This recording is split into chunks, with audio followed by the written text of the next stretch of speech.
Kamrej police સ્ટેશનના mobile ચોરીના ગુનાનો ભેદ ઉકેલી આરોપી પાસેથી કુલ 3 મોબાઈલ ફોન કબજે કરતી Goladara police team. Police commissioner Shri Anupamsinh Gehlot Saheb તથા ઇન્ચાર્જ ખાસ પોલીસ કમિશનર સાહેબ શ્રી સેક્ટર 1 સુરત શહેર તથા નાયબ પોલીસ કમિશનર ભગીરથ ગઢવી સાહેબ ઝોન 2 સુરત શહેર તથા મદદનીશ police commissioner Shri VM Jadeja સાહેબ ડી ડિવિઝન સુરત શહેરનાઓએ મિલકત સંબંધિત ગુનાઓ શોધી કાઢવા સૂચના આપેલ હોય જે અનુસંધાને ગોળાદરા પોલીસ સ્ટેશનના પોલીસ ઇન્સ્પેક્ટર શ્રી જેસી જાદવના સૂચના અને માર્ગદર્શન હેઠળ સર્વેલન્સ સ્ક્વોડના એએસઆઈ કેડી રાઠોડનાઓની સાથે સર્વેલન્સ સ્ક્વોડના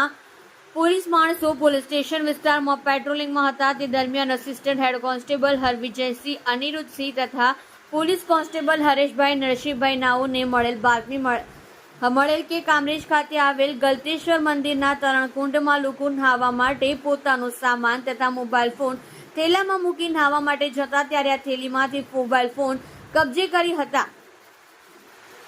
આરોપી અગાઉ પણ ચોરીના ગુનામાં પકડાયેલ હતો અને આ આરોપી ચોરીના મોબાઈલ વેચવાની ફિરાકમાં હાલ ગોળાદરા પટેલ નગરના બ્રિજ નીચે ઉભેલો છે. જે બાતમી હકીકત આધારે આરોપી નામે આનંદ સત્યપ્રકાશ ત્રિપેટી ઉંમર વર્ષ 25 રહેઠાણ પ્લોટ નંબર 265 સાઈધામ સોસાયટી આસપાસ ગોળાદરા સુરત શહેર મૂળ ગામ સિકંદરપુર થાના શિવપુર જિલ્લો બનારસ ઉત્તર પ્રદેશનાઓને એક મોટરસાયકલ કિંમત ₹70,000 તથા મોબાઈલ ફોન નંગ 3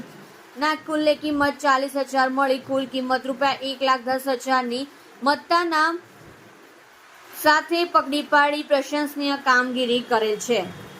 આપ જોઈ રહ્યા છો ગુજરાતની સૌથી પહેલા ખબર આપતી Surat express news channel director Rajesh મંગલીની સાથે.